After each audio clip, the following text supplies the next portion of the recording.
Bienvenue dans Transition écologique, le podcast qui dialogue avec tous les acteurs du changement. Je m'appelle Pascal Canfin, je suis député européen et je préside la commission environnement du Parlement européen.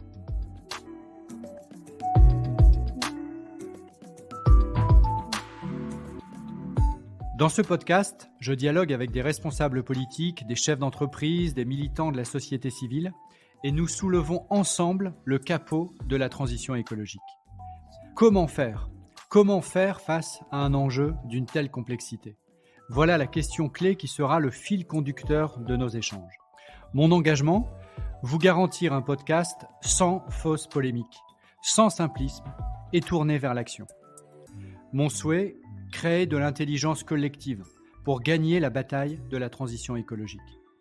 Et il va sans dire que la participation de mes invités à ce podcast n'emporte aucune signification partisane pour ceux qui aimablement acceptent de répondre à mon invitation au dialogue. Je remercie le groupe Renew Europe pour le soutien apporté à la réalisation de ce podcast.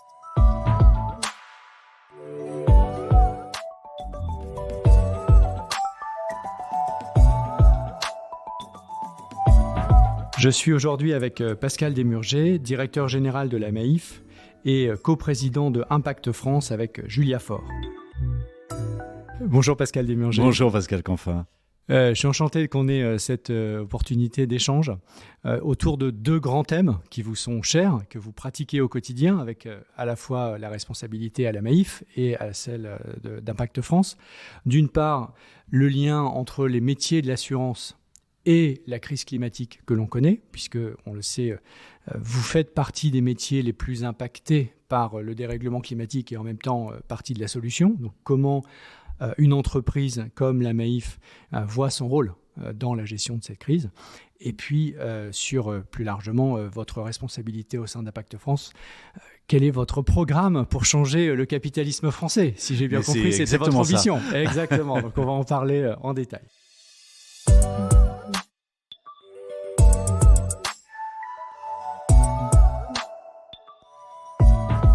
Alors commençons peut-être par la Maïf. Bon, je pense que tout le monde connaît la Maïf, mais si vous voulez la présenter en une minute, ça nous permettra de rappeler des fondamentaux. Avec plaisir. La Maïf, c'est l'assureur militant. Hein. Je crois qu'en effet, tout le monde connaît cette expression d'assureur militant. Ça veut dire quoi ? Assureur d'abord. Hein. La Maïf est assureur principalement des particuliers, des ménages, pour leur auto, leur habitation, pour eux-mêmes, protection juridique. On fait également, bien sûr, de l'assurance vie. On assure à peu près 4 millions de ménages en France. Et puis, la Maïf assure également, est le premier assureur français du monde associatif et des collectivités locales. Hein, et puis, c'est l'assureur militant. La Maïf est née il y a 90 ans quasiment, en 1934.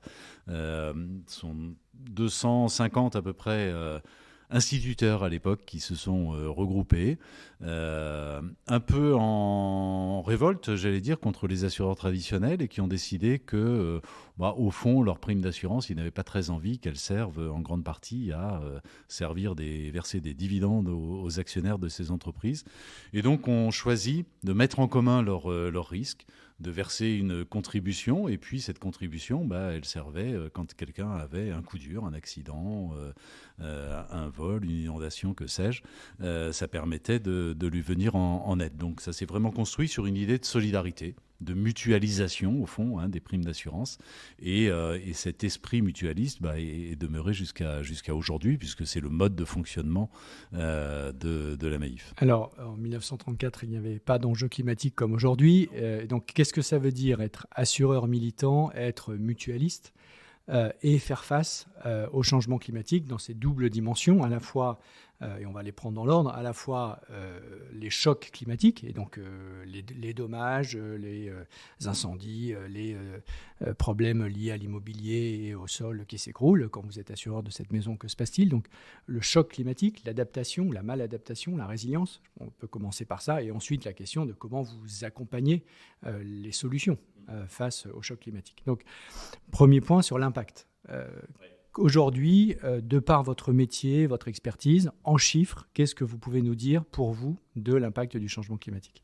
Alors aujourd'hui, cet impact, effectivement, hein, vous le soulignez tout à l'heure, on est un peu aux premières loges du changement climatique et de ses conséquences, puisque les conséquences, ce sont des événements climatiques de plus en plus nombreux et de plus en plus violents, intenses, et donc forcément des coûts de plus en plus élevés pour l'assurance. Et ça, c'est pas depuis hier, c'est depuis au moins une décennie que l'on observe.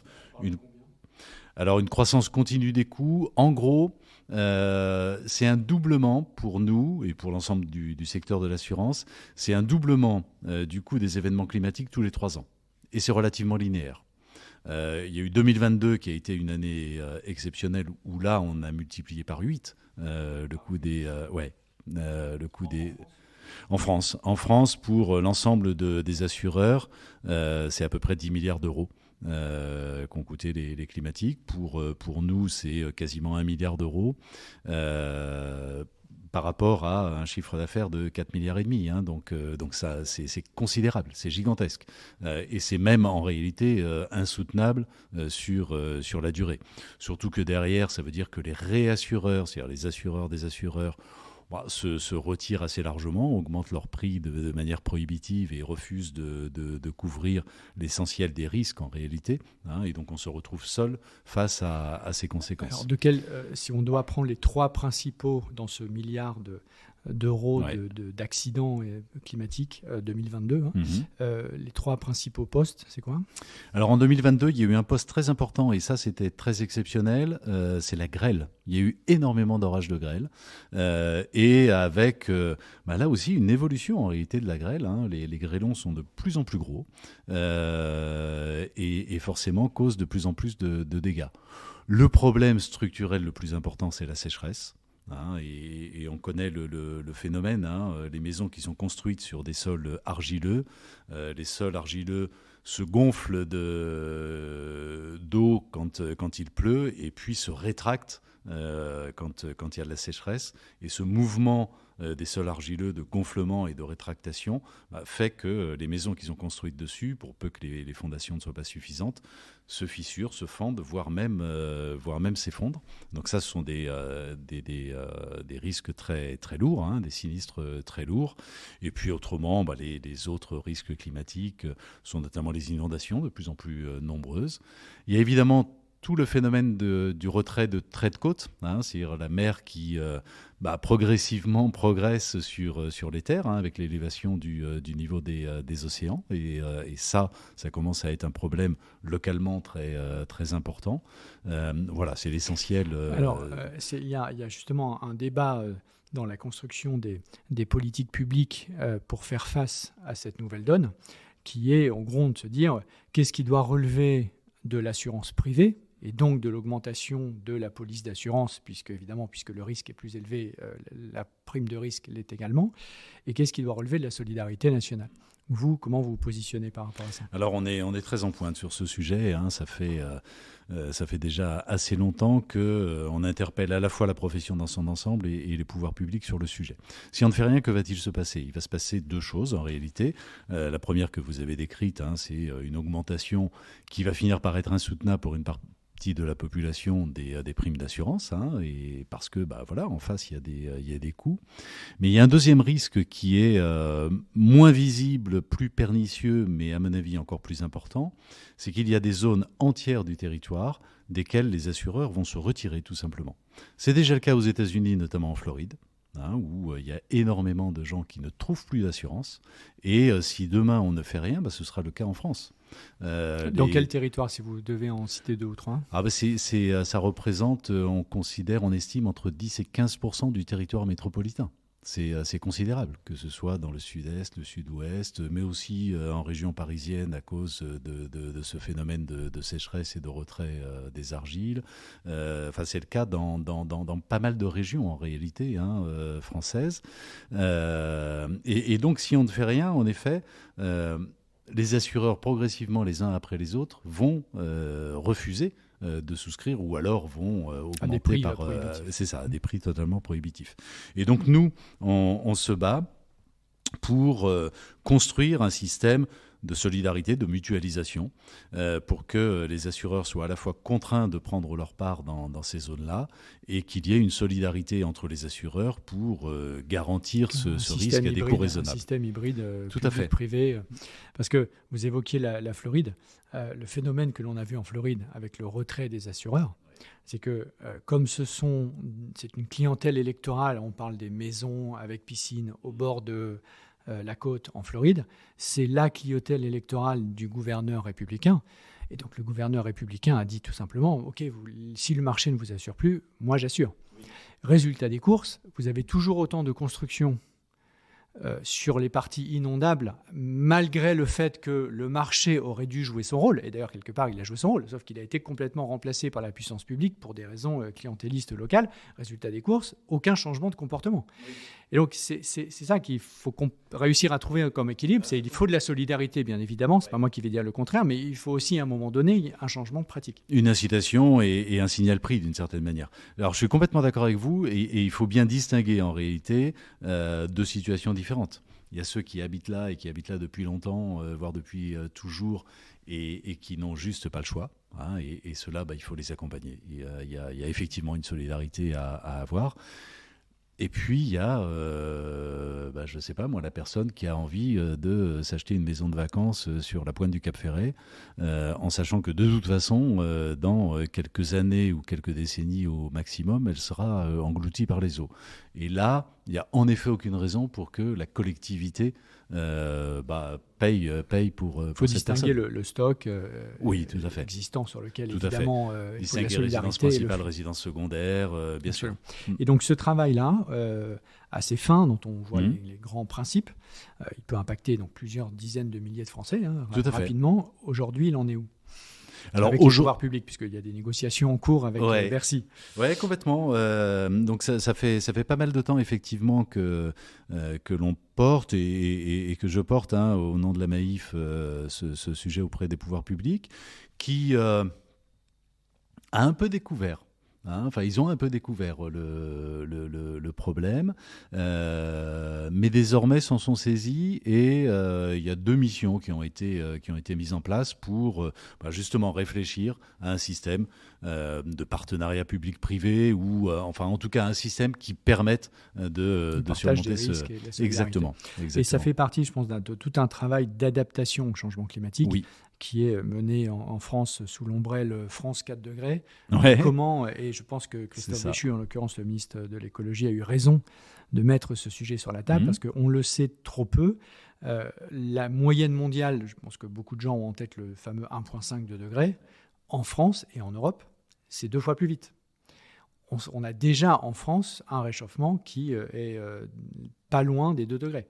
Donc on va 2 fois plus vite que la moyenne mondiale. Donc évidemment, si on dit on arrive à caper, et c'est l'objectif des accords de Paris, le réchauffement climatique en dessous des plus 2 degrés, bien en France, ça voudra dire plus 4.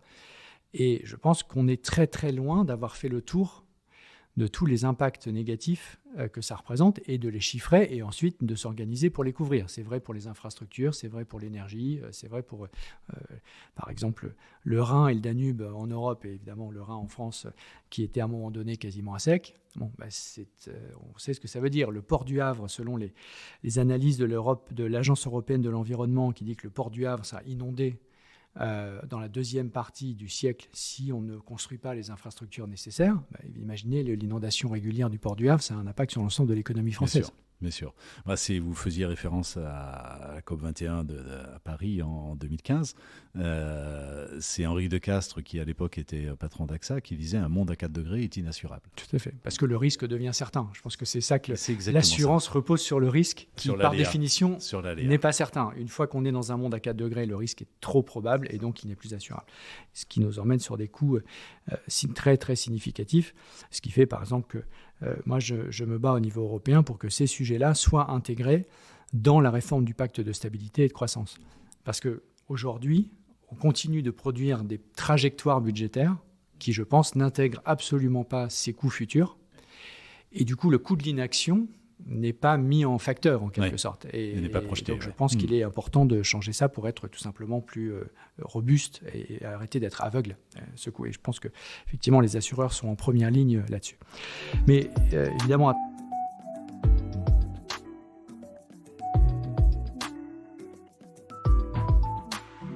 vous avez aussi d'autres métiers, notamment métiers de gestion d'actifs.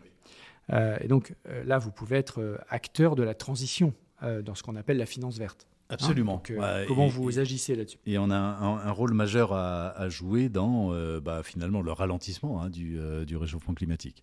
Alors, à travers, pas de manière exclusive, mais notamment à travers effectivement la gestion de nos actifs financiers, nos sociétaires nous confient leur épargne sous forme d'assurance vie. Évidemment, on place cette épargne pour leur servir un rendement. Et donc, selon la manière dont on place cet argent, en fait, on a un impact extrêmement fort sur la question du réchauffement. Aujourd'hui, vous avez combien de milliards en gestion? On a à peu près 21 milliards en sous-gestion. On a fait des choix assez drastiques en la matière. À la fois des renoncements. On est sorti complètement du secteur des énergies fossiles, qui, quand on est gestionnaire d'actifs, est un secteur en réalité très rentable. Donc c'est un vrai renoncement que d'en être sorti. Et non seulement dans nos nouveaux investissements, mais on a sorti tout notre stock d'actifs. À l'inverse, on investit énormément dans les énergies renouvelables, d'une manière générale. Et la totalité, à un pouillème près, de nos investissements sont des investissements ISR, bien sûr. ISR. Et on accompagne... ISR, si vous pouvez préciser ce que ça veut dire. Socialement responsable, investissement socialement responsable. Et on accompagne à la fois les entreprises auprès desquelles on investit ou les sociétés de gestion ou les fonds dans lesquels on investit pour qu'ils accélèrent leur transition et qu'ils définissent une trajectoire qui soit compatible avec les accords de Paris. Et un des textes que nous avons adopté au niveau européen dans le cadre du Green Deal, et qui est complètement connecté à votre métier de gestion d'actifs et donc de l'épargne des Français, c'est un texte qui s'appelle le CSRD, que vous connaissez bien, et qui a vocation à vous permettre, vous en tant qu'investisseur, qui gérez l'épargne des Français et l'ensemble de vos concurrents, d'avoir connaissance de la stratégie climat de l'ensemble des entreprises qui opèrent en Europe, donc qu'elles soient européennes ou non européennes, mais qui opèrent en Europe, de plus de 250 salariés, de façon à ce que vous puissiez savoir sur des bases mesurables, objectives, quantifiées et comparables, puisque c'est évidemment un des problèmes auxquels vous êtes confrontés, des informations qui sont encore trop diverses et peu fiables. Donc vous puissiez, sur une base nouvelle, documentée, fiable, faire vos choix d'allocation d'actifs. Et avec deux raisonnements, un raisonnement court terme que vous avez décrit, qui est de dire en fait cette entreprise-là est trop carbonée, je sors, c'est ce qu'on appelle le désinvestissement. Vous l'avez pratiqué, d'autres ne le pratiquent pas, avec un argument consistant à dire il vaut mieux rester et essayer de faire changer la stratégie de l'entreprise, un vaste débat. Mais néanmoins, le fait de doter les entreprises dans lesquelles vous investissez en tant qu'actionnaire de plans de transition à 1,5 degrés, ça vous donne une visibilité sur l'ensemble de la stratégie. Et donc même une entreprise qui n'est pas verte aujourd'hui, si dans ses investissements, dans ce qu'on appelle le CAPEX, dans son plan d'investissement, on voit année après année que c'est en train de se verdir, c'est au contraire une entreprise dans laquelle il faut investir. Tout à fait. Même si le point de départ complètement ne l'est pas. Et donc, quelle est votre grammaire de ça en tant qu'investisseur ? En tant qu'investisseur, je vous dis, on accompagne la transition des entreprises. Alors, il y a des secteurs desquels on s'est retiré parce que définitivement, on considère que notre place n'est pas là et que par ailleurs, les efforts menés par ces secteurs ne sont pas suffisants, mais on accompagne d'une manière générale les entreprises en transition et on les encourage à accélérer cette transition. Et vous avez raison, la question de l'objectivation de l'impact des entreprises, pour moi, c'est la mère de toutes les batailles, en réalité. On va venir sur la notion d'impact qui est au cœur de ce que vous faites sur Impact France, justement, mais ce que vous faites aussi, évidemment, à la Maïf, où je crois que vous êtes entreprise à mission.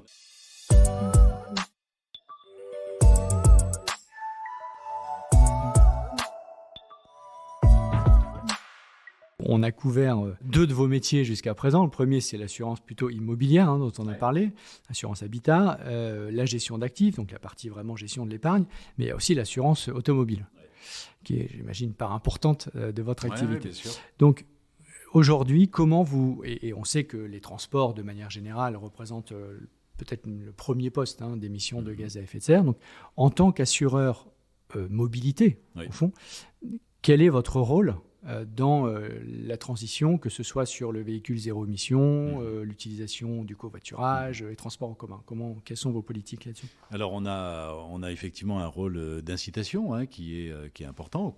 Pas exclusif, mais qui est important. Et on essaye de jouer avec l'ensemble de ces leviers. D'abord, incitation à passer d'un véhicule thermique à un véhicule électrique. Donc ça veut dire une incitation financière, tout simplement. Toutes choses égales par ailleurs, la prime d'assurance pour un véhicule électrique est de 20% inférieure chez nous à la prime d'assurance pour un véhicule thermique. Donc il y a un bonus en quelque sorte de 20% sur la prime d'assurance, qui n'est pas négligeable sur la durée.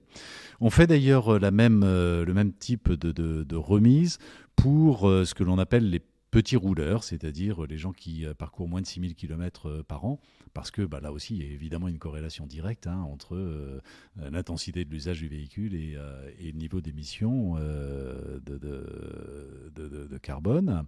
Par ailleurs, on agit en aval sur les modalités de la réparation. On a été le premier assureur et on est le plus important aujourd'hui à essayer de généraliser l'utilisation de pièces, notamment de pièces de carrosserie, d'occasion recyclées plutôt que de pièces neuves. Et ça, c'est important. Et on a d'ailleurs contribué à complètement redéfinir ce qu'on appelle la filière des épavistes, c'est-à-dire les gens qui prennent en charge les véhicules qui ne peuvent plus rouler, qui jusqu'à présent avaient un modèle économique consistant assez largement à les remettre un peu en état et à les vendre sur des marchés dont la réglementation est moins contraignante. De l'autre côté de la Méditerranée, par exemple. Et là, on les a incités et accompagnés pour qu'ils désossent les véhicules, retirent les pièces qui ne sont pas endommagées et les recyclent pour qu'on puisse les utiliser en réparation. Très bien. Et il y a justement... le Green Deal étant constitué de 75 lois, il y a une loi pour tout le monde, y compris, elle vient d'être présentée par la Commission européenne et je la négocie directement, la loi sur la fin de vie des véhicules, qui va précisément, en gros, normer exactement ce que vous venez de dire. Donc, vous avez le temps d'avance et je pense que on aura des choses à se dire avec grand plaisir. Dans ce segment très précis de la transition écologique. Avec grand plaisir.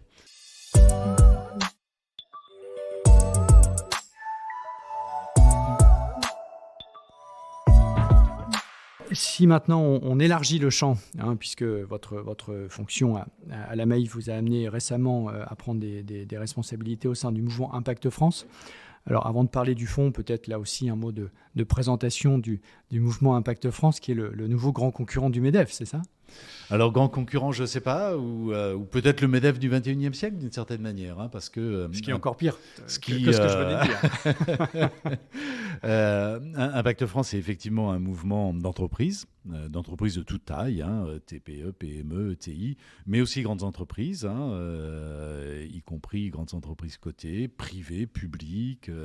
Donc, il y a vraiment de tout type d'entreprises chez Impact France. Il y en a à peu près 15 000 qui sont adhérentes directement ou indirectement à Impact France, avec une caractéristique commune, c'est évidemment d'être engagé dans cette transition, qu'elle soit d'ailleurs écologique ou sociale.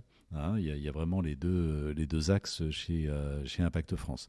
Et la volonté d'Impact France, c'est à la fois de faire adhérer le plus grand nombre d'entreprises pour les accompagner dans cette transition, et puis peser auprès des pouvoirs publics pour faire évoluer un certain nombre de réglementations dans le sens d'une incitation faite aux entreprises pour accélérer cette transition. Il y a aujourd'hui énormément de règles fiscales ou de mécanismes qui, en réalité, à minima, n'encouragent pas, voire dans certains cas découragent la transition des entreprises. Et il faut faire basculer tout ce corpus réglementaire pour être beaucoup plus incitatif. Et l'addition de tout ça, j'imagine, vous amène à repenser de manière générale le rôle de l'entreprise. C'est pour ça que vous êtes aussi... donc, chez vous, ici à la Maïf, entreprise à mission. Qu'est-ce que ça veut dire et qu'est-ce que ça a changé concrètement ? Entreprise à mission, ça veut dire qu'on on considère que au-delà de ses propres objectifs de croissance et de rentabilité, qui sont évidemment incontournables, parce que c'est un sujet de pérennité de l'entreprise, au-delà de ces objectifs, l'entreprise a une responsabilité sur le monde qui l'entoure, que ce soit sur l'environnement ou que ce soit en effet sur le social, sur les sujets d'inclusion, d'égalité, etc. Et donc, je considère que l'entreprise doit jouer ce rôle que j'hésite pas à qualifier de politique d'ailleurs, au sens noble du terme, d'impact sur la cité. Et je pense que les entreprises ont en réalité une grosse part de la solution, de la réponse aux problèmes auxquels on est confronté, parce qu'elles ont une puissance d'investissement, une puissance financière, une capacité d'innovation qui font qu'elles sont complètement motrices dans ce mouvement. Je pense par ailleurs qu'en réalité, bientôt les entreprises n'auront plus le choix, parce que la pression, à la fois la pression sociale, celle des consommateurs, celle des salariés, de plus en plus exercée sur l'entreprise, mais aussi la pression réglementaire, et notamment en matière de transparence, vous avez parlé de CSRD, tout ça impose de plus en plus aux entreprises de considérer ces sujets et d'assumer cette responsabilité.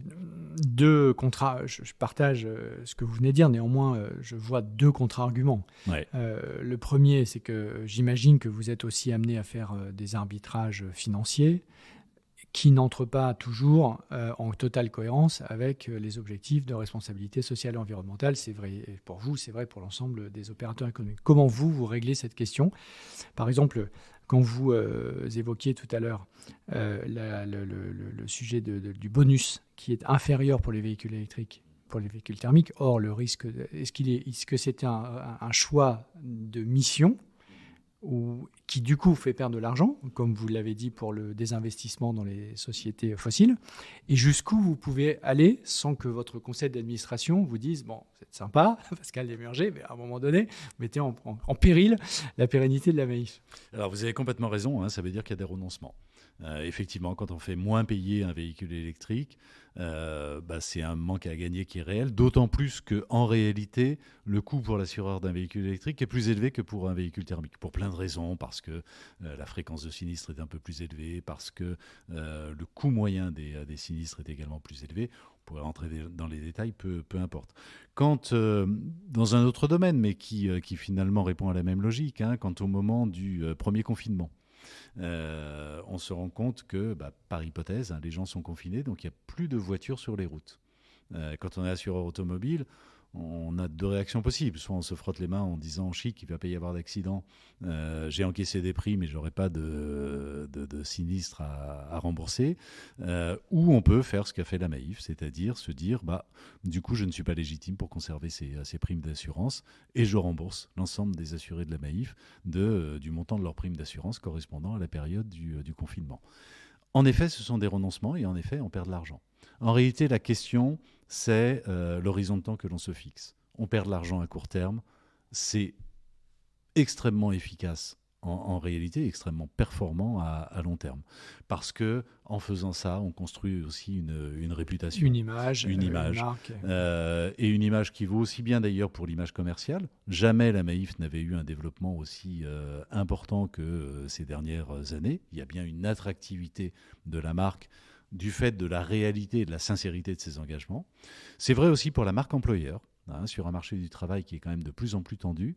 Nous, quand on ouvre un poste, et ça nous arrive très, très, très fréquemment, quand on ouvre un poste, par exemple, dans le digital, un poste de data analyst, par exemple, ce sont des métiers qui sont hyper en tension, pour lesquels les entreprises ont du mal à recruter. Pour un poste ouvert, on reçoit 150, 200 CV. Donc il y a une vraie attractivité du fait de ces engagements. Nos sociétaires, alors d'abord, reçoivent une qualité de service qui est sans doute inégalée dans le monde de l'assurance, mais sont aussi évidemment très sensibles à ces engagements et sont de ce fait-là d'une fidélité à la marque qui n'a pas d'équivalent chez nos concurrents. Tout ça, c'est de la performance. D'accord, y compris de la performance financière. Y compris de la performance financière. Donc vous dites qu'il y a des renoncements de court terme qui en fait construisent un alignement de long terme. Ça, c'est évidemment très important pour essayer de réconcilier et de dépasser l'éventuelle tension entre le sujet financier, qui est aussi votre responsabilité, et les sujets extra-financiers. Alors, justement, vous avez aussi travaillé sur la question du dividende. Donc, qu'est-ce que vous avez annoncé des choses que je vous laisse peut-être représenter sur leur impact concret dans la gestion de votre activité, et puis ce que vous cherchez aussi à changer dans l'imaginaire autour de la gestion des dividendes. Ouais. Bon, finalement, ce qu'on se disait, c'est l'engagement de l'entreprise crée de la performance de long terme. Et moi, j'ai souhaité boucler le cercle, fermer le cercle et se dire la performance, ça doit aussi permettre d'avoir des engagements encore plus importants. Et avoir cette espèce de cercle vertueux où l'engagement nourrit la performance permet l'engagement, etc. Et la performance, in fine, elle est mesurée par quoi ? Elle est mesurée aussi par le résultat annuel, le bénéfice que l'entreprise réalise. Nous sommes une mutuelle, on n'a pas d'actionnaire, on n'a pas de dividende à verser. Et donc, on a fait le choix de verser un dividende à la planète, tout simplement. Et de consacrer 10% de nos résultats annuels, et ça, chaque année, de manière systématique, 10% de nos résultats à des actions en faveur de la planète, en particulier en faveur de la biodiversité, je le souligne, parce que souvent, c'est un peu le parent pauvre. On parle beaucoup de climat et moins de nature. Exactement. Or, on voit bien que les sujets de biodiversité sont peut-être aussi importants en réalité que ceux du réchauffement climatique à proprement parler. Et donc, on va, avec cet argent, accompagner des projets de régénération de la biodiversité qui d'ailleurs ont une vertu assez directe, c'est que généralement, ils permettent aussi d'amortir les chocs climatiques. Quand on reméandre un cours d'eau, on diminue le risque d'inondation. On se rend plus résilient collectivement. Tout à fait, complètement. Les grandes batailles que nous menons en Europe dans un texte qui s'appelle la restauration de la nature, qui a failli rendre l'âme sous les coups de boutoir, notamment de l'extrême droite et d'une partie de la droite. Et nous avons gagné au Parlement européen 13 voix. Et nous sommes donc en train de fixer un cadre européen précisément pour favoriser la régénération, la restauration de la nature. Parce qu'il ne s'agit pas simplement de la protéger. Il faut la protéger, bien évidemment, mais on a tellement perdu qu'il faut restaurer les écosystèmes, que ce soit les zones humides que vous évoquiez ou d'autres. Donc, il faut qu'on trouve maintenant des modèles économiques, et vous y contribuez, qui viennent changer l'échelle de cette restauration de nos écosystèmes. Ça nous rendra plus résilients.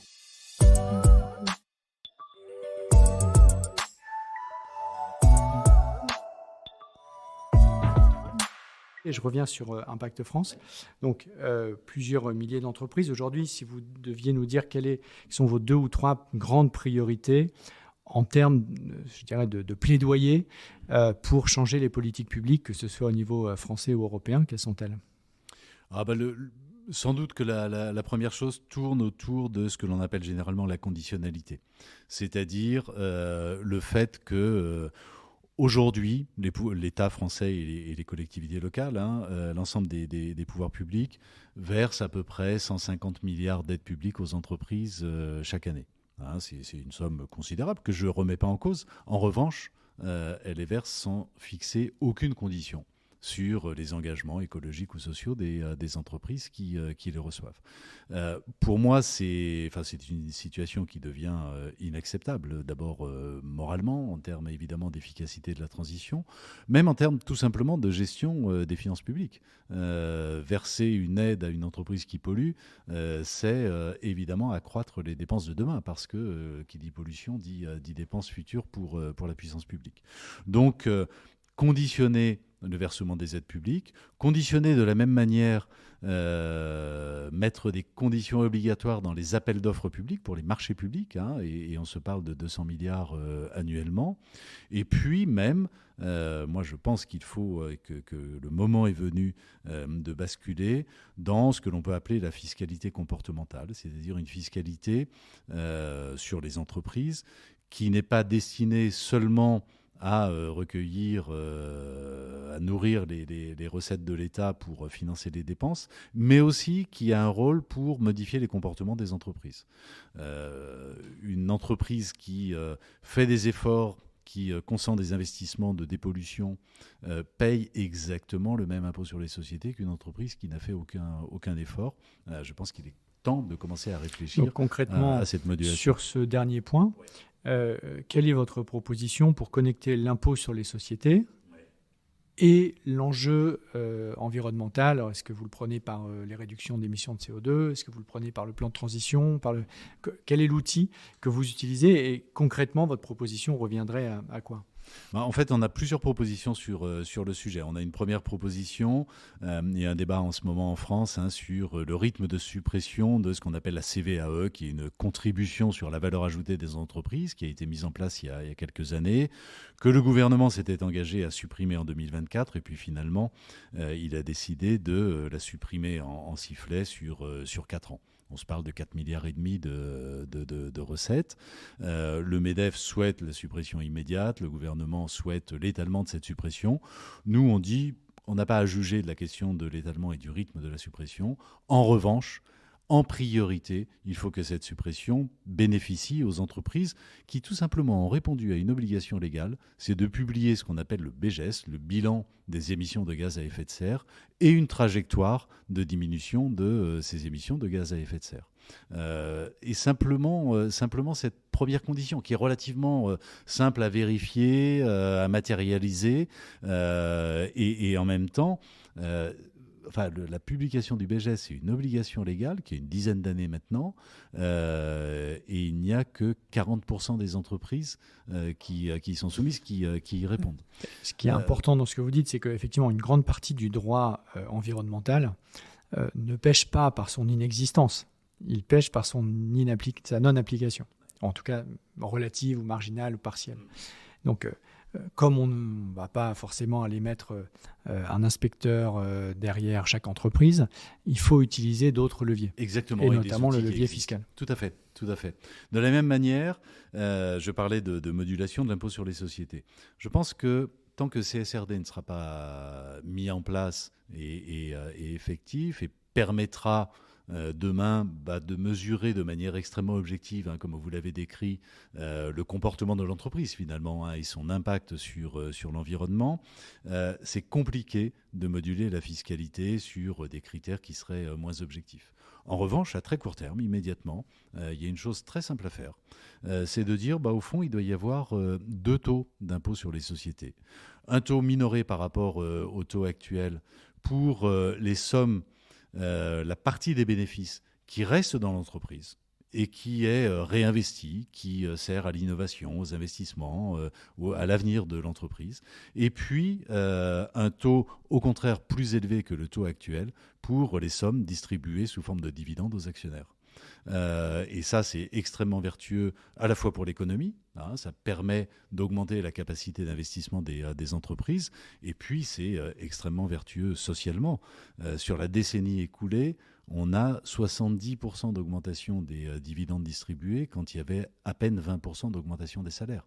Ça veut dire une inégalité croissante entre les revenus du capital et les revenus du travail. Et donc la question fondamentale du partage de la valeur. De la valeur. Une autre proposition que vous faites, c'est aussi de donner plus de droits aux actionnaires qui restent longtemps dans une entreprise. Oui. C'est ce que je disais tout à l'heure. Un des grands problèmes dans la gestion d'une entreprise, c'est l'horizon de temps. Et c'est vrai il y a de plus en plus de fonds d'investissement extrêmement présents, j'allais dire, dans la gouvernance des entreprises et qui recherchent des bénéfices et des résultats à très court terme. Et moi, ce que je dis, c'est pour reprendre un petit peu de vision de long terme, il faut moduler les droits de vote des actionnaires en fonction de leur durée de présence au capital. La première année, pas de droit de vote, et puis progressivement, on a de plus en plus de droits de vote.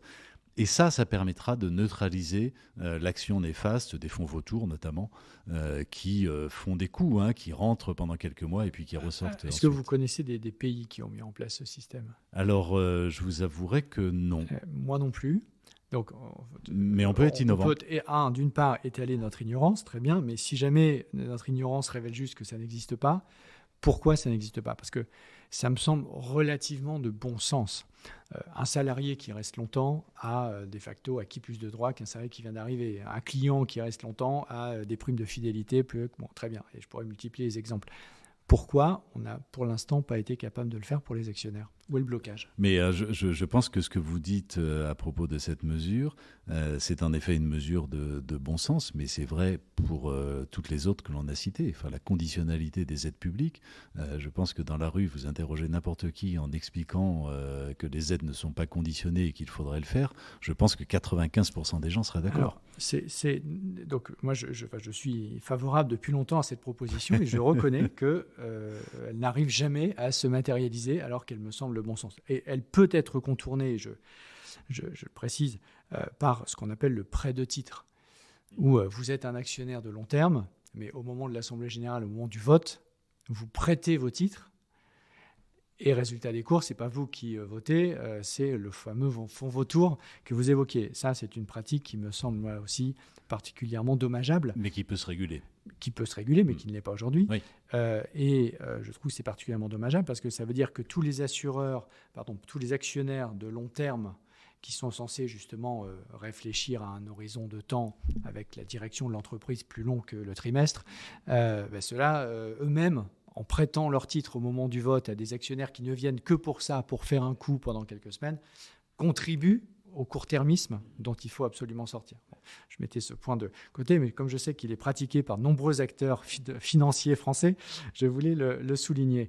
Donc, la différenciation des droits pour augmenter l'horizon de temps au fond du capitalisme et de la gestion des entreprises. Deuxièmement, différencier la fiscalité en fonction donc, de quelques éléments matériels facilement mesurables.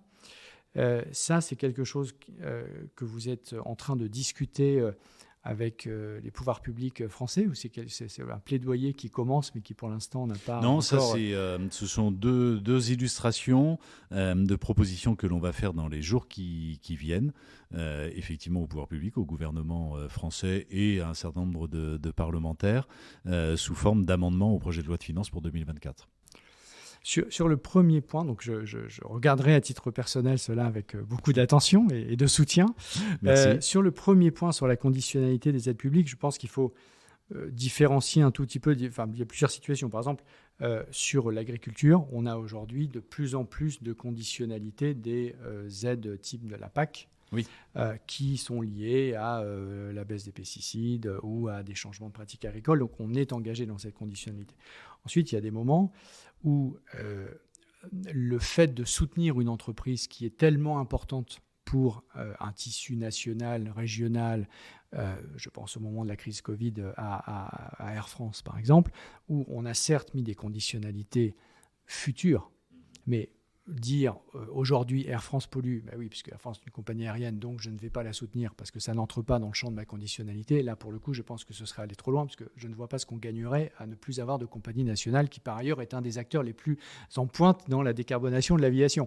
Donc, il faut manœuvrer cette conditionnalité avec quelques nuances. Non, mais je suis complètement d'accord avec vous. La conditionnalité, elle doit moins être le constat du passé que la projection du futur. Et elle doit être contractualisée sur la base d'une trajectoire d'évolution. Et c'est là où le plan de transition 1,5 degré Exactement. qui est en train d'être rendu obligatoire pour tout le monde, pour toutes les entreprises de plus de 500 salariés, devrait fournir une base tout à fait objectivable. Exactement. Ça, et je note que sur ce point précis, la Banque centrale européenne a déjà dit dans son plan climat qu'une entreprise qui ne respecterait pas la CSRD et donc l'obligation d'avoir un plan de transition 1,5 degré crédible, financé, etc., son action, enfin ses titres financiers, actions, obligations, ne seraient plus éligibles au collatéral de la Banque centrale européenne. C'est technique, mais ça veut dire quoi ? Ça veut dire que votre titre financier devient plus risqué, moins liquide, donc moins cher, et donc ça dégrade la valeur de l'entreprise, puisque vous ne pouvez plus être utilisé pour que la banque récupère de la liquidité auprès de la Banque centrale. Ça, c'est de la conditionnalité. C'est exactement de la conditionnalité appliquée à la politique monétaire. Oui, et donc extrêmement efficace. Et extrêmement efficace. Et donc, je pense que cette notion de conditionnalité fiscale, mais aussi monétaire, marché public, etc., c'est assez clé. Et il faut la baser non pas sur la photo de l'entreprise, parce que ça veut juste dire que oui, une entreprise, oui, Air France émet plus de gaz à effet de serre que L'Oréal, ok, très bien, mais demain, on ne va pas forcément avoir que des cosmétiques, donc on a besoin de faire bouger Air France, et donc la question, c'est la transition. Et cette grammaire-là, on est en train de l'écrire. Et une fois qu'on a fait ça, on est sur le point, on est en train d'écrire les décrets d'application, la loi européenne est passée. Je pense que le chantier de la conditionnalité va être vraiment absolument majeur à mes yeux. Mais je vous rejoins complètement notamment sur le fait, sur tout d'ailleurs, mais notamment sur le fait que la base de tout, en réalité, c'est l'objectivation de la situation et de la trajectoire des entreprises, avec des données totalement comparables, totalement auditables, et avec finalement un niveau d'exigence relativement proche de l'information financière elle-même, de l'information comptable. Et on voit là des pistes, des solutions qui sont praticables. Tout à fait. Je trouve ça très intéressant. Pour conclure, et avant de poser une toute dernière question plus personnelle, je vois aussi aujourd'hui, et je voulais avoir votre avis là-dessus, je vois aujourd'hui une forme de backlash, comme on dit dans le monde féministe.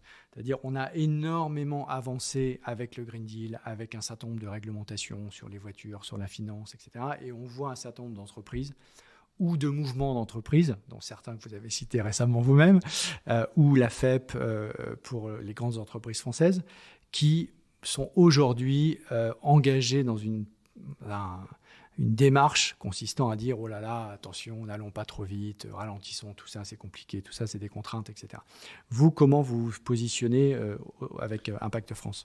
Moi, deux choses. La première, c'est que souvent dans ce genre de cas de figure, en réalité, les entreprises sont beaucoup plus engagées que les mouvements qui les représentent. Ils sont beaucoup plus en avance. Et moi, je discute quotidiennement avec énormément de dirigeants, y compris de très grandes entreprises, et je vois bien leur niveau d'engagement et d'ailleurs de conviction personnelle souvent. Et moi, je crois que les entreprises sont globalement beaucoup plus engagées qu'on ne le croit.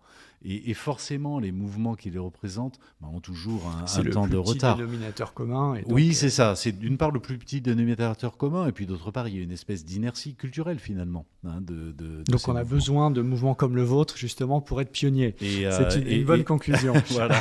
Alors, vous évoquiez les convictions du dirigeant. Justement, ma dernière question porte sur ce qui vous inspire au quotidien, dans votre action et dans votre engagement.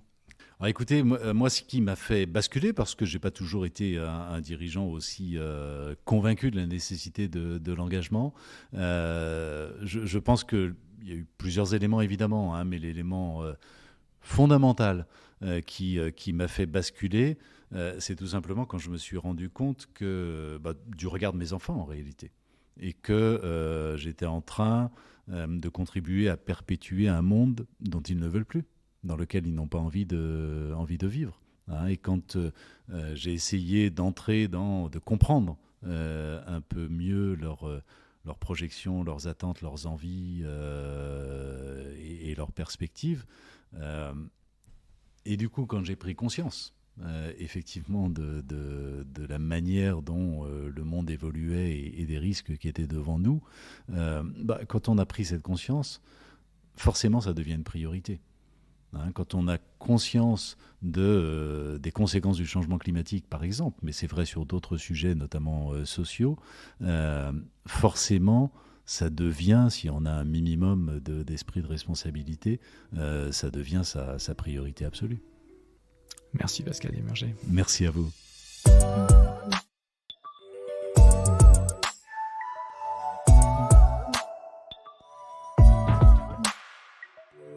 C'est la fin de ce podcast. Merci à vous de l'avoir écouté et merci au groupe Renew Europe pour son soutien. N'hésitez pas à vous abonner, à poster vos commentaires et le lien vers ce podcast avec le hashtag Transition écologique. À bientôt pour un nouveau dialogue avec les acteurs du changement.